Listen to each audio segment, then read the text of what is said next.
when you put your pain into anything, it just automatically becomes genuine. So like when I was getting disfellowshipped and everything, actually I'll tell you what I got disfellowshipped for. I don't think I ever told anybody this. Okay. But I actually got disfellowshipped for doing acid.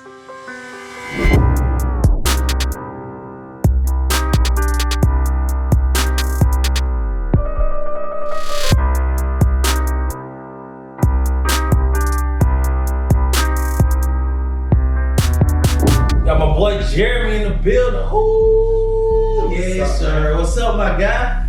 Man, I ain't seen you in a minute, man. What's up, bro? You been good? Man, I've been good, man. That's what's up. That's what's up. Yeah. Nice to see you. Thank you for coming on to the podcast, man. It's an honor to be sitting with you. You know, you got your hair gold. I feel like I'm talking to Young Thug, man. Man, we started Super Saiyan 3 on Straight like that. Time out. But yeah, man, I experienced you some time ago, man. I bet you to a mutual friend. We ain't really it's crazy thinking about it. We ain't start off on a good note, bro. Man, I know what you're about to say. But, I don't even think you were rocking with me when we first met. Man, it wasn't even that I wasn't rocking with you. You know, it just that you straightforward, man. Like, you know, I wasn't used to dealing with somebody that was that blunt, you know what I'm saying? So, like, man, but you real, man. I appreciate that. Man. You know what I'm saying? I had to really realize that, like, you know, it's just that's just John, man. He's just gonna keep it a buck. Like, yeah, appreciate it, man. I we were walking on the sidewalk. I'm like, why bro feel some type of way? Like, what's up? Like, what I do, man?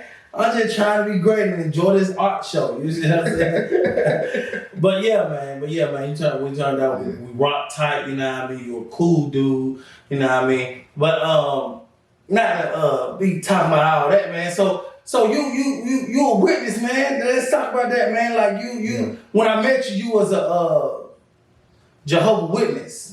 I don't know if you still are Jehova Witness. Man, I got disfellowship. And so I'm not technically Jehovah's Witness. Disfellowship. What you mean disfellowship? So it's like a shunning, like basically like you're seen as unclean spiritually. So the congregation, like, they don't talk to you, really. Dang, they just go AWOL? No, I mean not AWOL. I mean you can still attend the meetings and everything, but it's just nobody's gonna talk to you. It's just like, you know, it's just like you're being shunned. You read that book, Scarlet Letter? It's a book about a girl. Basically, if you was an adulterer, they put the big letter on you. You had to walk around with it on you, and they just so everybody know, like, yo, she's sin. So it's kind of like that.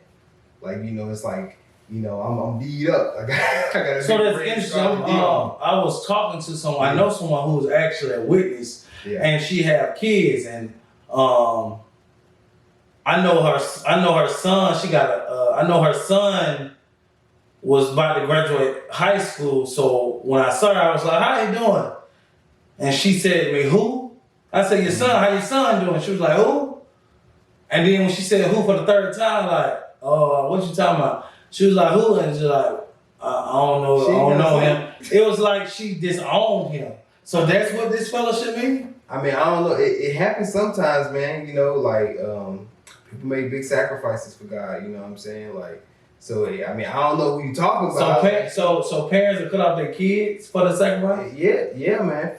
Like, I mean, in some situations, you know, I'm blessed that my mom, you know, she never cut me off. Like, you know, she still loved me, you know what I'm saying? So I'm lucky, you know, but some people, their parents might cut them off, you know what I mean? So that's just how it comes, you know.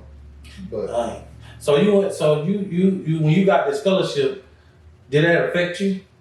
Yeah, man, I was real sad for a long time, you know what I'm saying? I had to kind of, you know, live with this state, you know what I'm saying, and being like, you know, thinking I wasn't like good enough, you know what I'm saying? Or I had made a mistake that, you know, I couldn't be forgiven for, you know what I'm saying? But after a while, you know, it became more of a fact that I can't let this control me. Right. Because, you know, when you get sad, like sometimes you just stop doing things you used to normally do. Like you stop functioning how you would normally function, you know what I mean? Yeah. But, you know, at some point you got to find a way to, you know, overcome that, you know what I'm saying? And a lot of time I feel like the pain that you have for something, you know, it could become fuel for you, you know what I'm saying? And it can help you try to express yourself even better, you know, like, when you put your pain into anything, it just automatically becomes genuine. So like Like when I was getting disfellowshipped and everything. Actually, I'll tell you what I got disfellowshipped for. I don't think I ever told anybody this. Okay. But I actually got disfellowshipped for doing acid. Mm. Yes, I got disfellowshipped for doing acid. My friend, he actually had got some acid off the dark web. This is Wade, and he's a super smart guy. He's super geek, man. But like, bro, actually bought with cryptocurrency back in the day with Bitcoin. He bought drugs off the Silk Road from the internet, and I was like, "What are you talking about?" Like, to me, this is like sci-fi. Like, what are you talking about? They shipped it in like a little gift card to the house, and he opened it up, and he like, I was like, "That's crazy, bro." We that's how he got it. So how did they know you were doing acid? Well, he actually decided to go and confess. You know what I'm saying? And that's how I ended up getting this fellowship along with his two brothers. Actually, they got this fellowship too over it. But yeah, man, doing psychedelics, man, just doing this experiment in my early 20s. So are y'all still cool? Yeah, man, that's my brother, man. That's my brother. Like we close, man. It's Thomas. I don't know if anybody may know, but Thomas, that's my boy. And yeah, man. That's what's up. That's actually how that happened. So that's like you said. You say, thank God for you got a loving mom. You know what I mean? True. So when talking about this fellowship, did you have to, when you got strong in, when you were a witness and you got strong in it, did you cut off people? Yeah, I actually did. When I first was getting baptized, in order for me to make my commitment, I had to really look and see if I was living my life according to like how God's principles were. Right. And one of the things that the elder who was talking to me, he told me that like, you have to live by God's principles, even if it doesn't always feel right. And one of the things that I had been ignoring was the fact that my father was disfellowshipped and I had full contact with him. I always talking to him, but at that point I wasn't baptized, so those rules kind of didn't apply to me. But if I was going to get baptized, I'd have to apply the same level of intention to that order as the rest of the other tenets of the Bible I follow. So I had to stop talking to my father, like almost disavow him. And I did that for a while, like for like at least about a year. I even told him I couldn't talk to him because of that. And like, it broke him down. Like I didn't know I could hurt my dad. You know what I'm saying? Like he actually was crying and like my dad, I don't know if I ever seen my dad even cry before. But I now know he sounds like crying. You know what I'm saying? So, it was a lot. But that was at that point. That was how much faith I had in the kingdom. You know what I'm saying? And how much faith I had in the Bible and in the religion that I was in, that I was willing to even disavow my father. So I do get like some people how they could do it, but it's an unnatural thing to turn your back on somebody you love. It's very unnatural. Like it don't feel right. Right. So like that in itself is pain.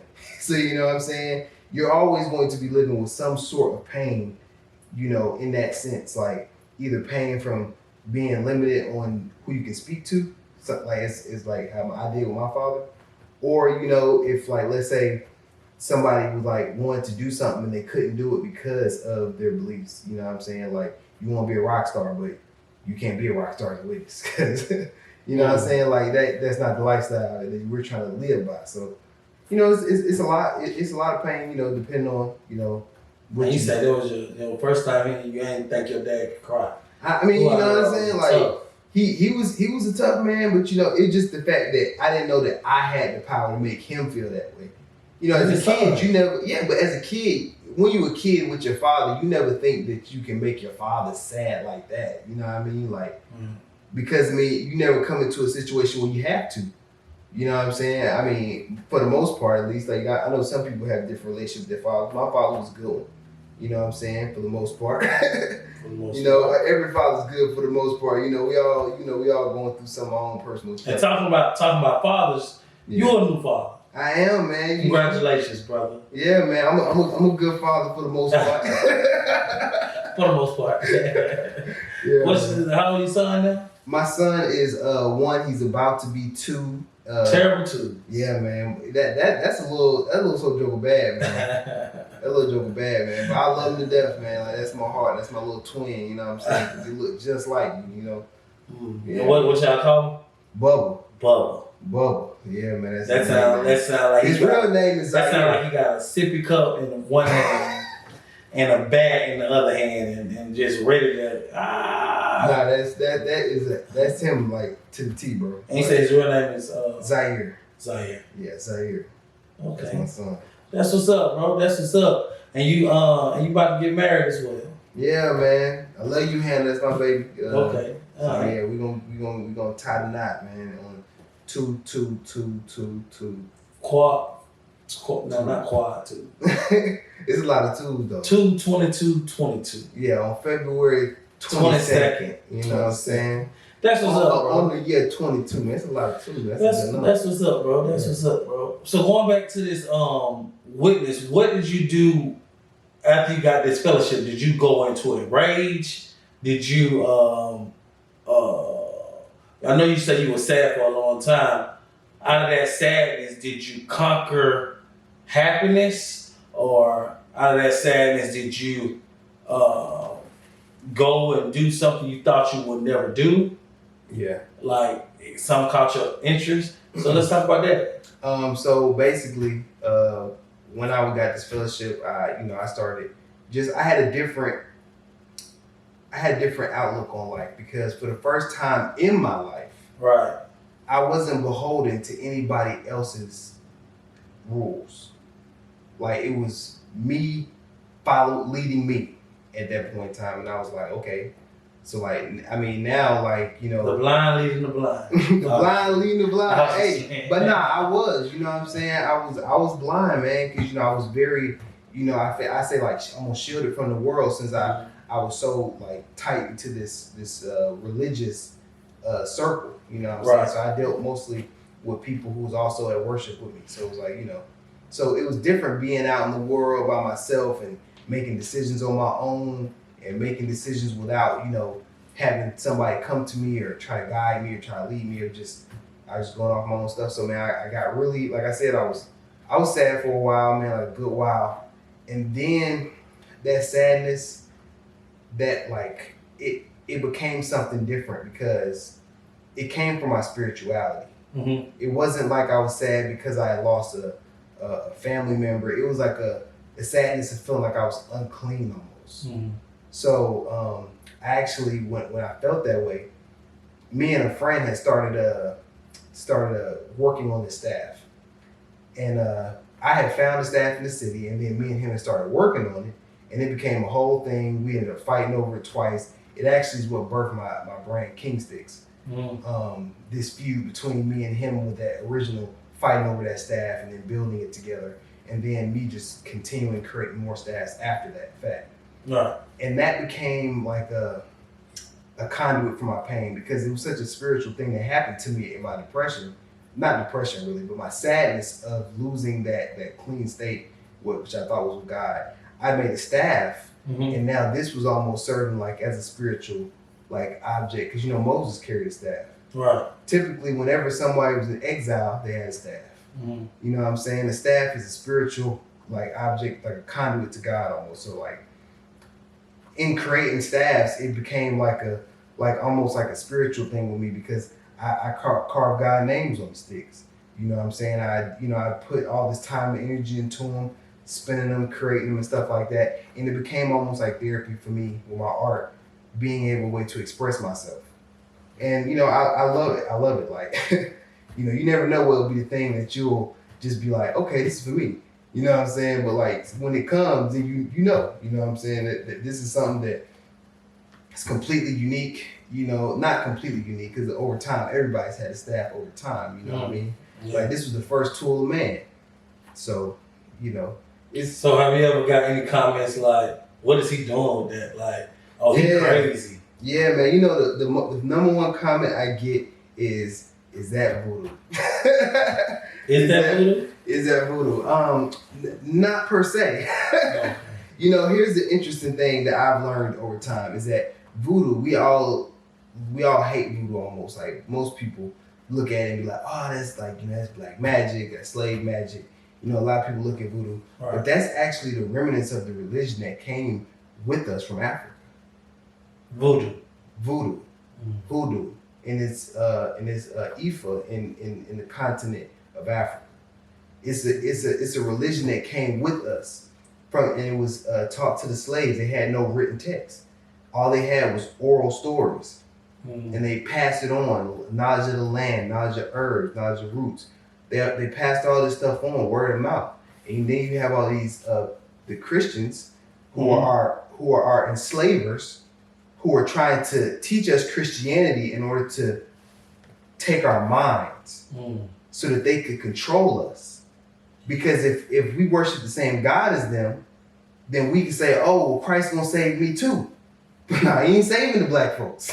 That's good. You know what I'm saying? So with that, we had the people who were capturing us, teaching us Christianity to make us more valuable for them, teaching us slave scripture. Be a good slave. You know what I'm saying? Like really, we the Israelites, because that's what they wanted us to believe. You should be a good slave. And that was what was taught to us. So when I found out that the truth is that our ancient heritage, we've been taught to hate ourselves. That's what America has always done to us as black people. They've taught us that what came from us was bad. So you look at voodoo as being something bad, that's something from your great ancestors. That come from your blood from when your people was in the motherland. Yeah. That was a faith that they brought with them. And you know, and you see all the dolls and the different things, like some of that stuff has certain connotations to practices. But you have to understand is that this was a whole religion. It was not some evil voodoo magic or something that Hollywood conjured up. This was actually the ancient religion of your ancestors. Right. And you're being taught to hate it because they try to control you with Christianity. And I mean, I'm still in myself, identify myself as a Christian, but at the same time, I identify where Christianity came from and its necessity for my people to know it. Because they need us to know Christianity because it makes us more valuable. Yeah. You know what I mean? Like it's and not to say that everybody who is a Christian is a sheep, but they tell you to be a sheep. You know what I mean? They tell you to be a follower, to be herded together. And it's crazy.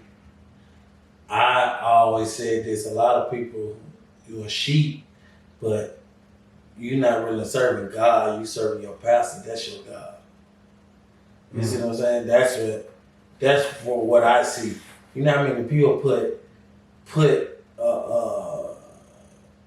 title or put their faith in their pastor. Yeah. Like their leader.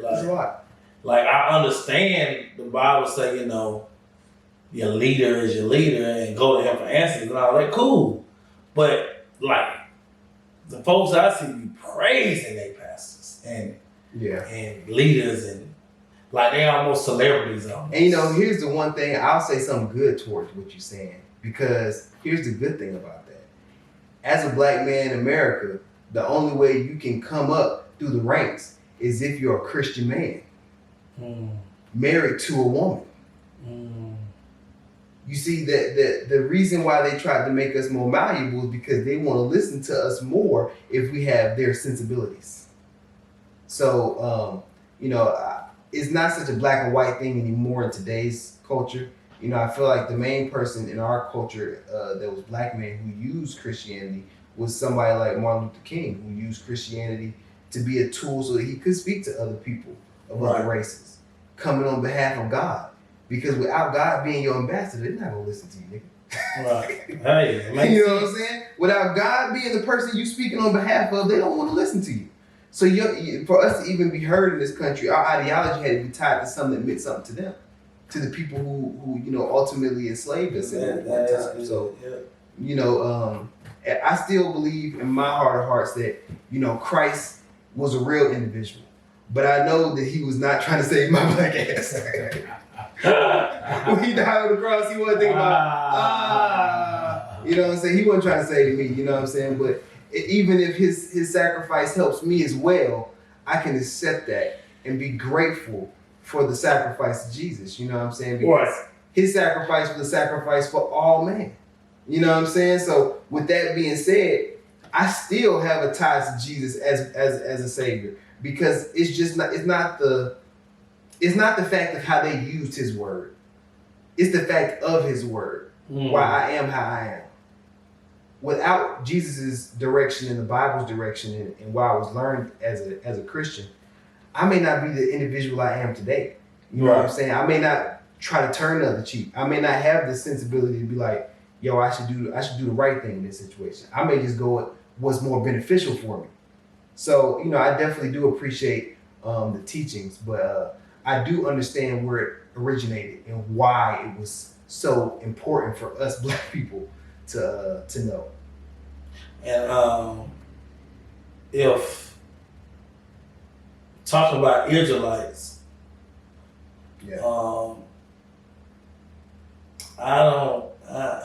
I know you see him on the corner. Hollering and everything, man. I just don't rock with the whole 3-wife thing, bro. It's it's a lot. I'm not saying I'm a Black Israelite, man. It's a lot of stuff they believe, man. But it's the interesting thing is that if the slave scripture which Black people were taught is true, then us being the slave class that was the same thing as what the Jews served as to the Egyptians. They served the slave class and they helped build the pyramids. So the early Jews were slaves. You know what I'm saying? They had a long relationship with God through the whole Bible. If you read the Bible, Jews were slaves for a long time in the Bible and everything, right? Mm-hmm. And they taught us that we're slaves. So you see, that's where the correlation of the Israelites come, you know? Like, oh, y'all are the people of the land and we're enslaving you because God's telling us to do it. So now they become Babylon the Great, and we become the Jews in that narrative. So I see where the Black Israelites get the narrative of Black Israelites from, because in this country, we are the Israelites. You know what I'm saying? A lot of them believe that we actually came from this land.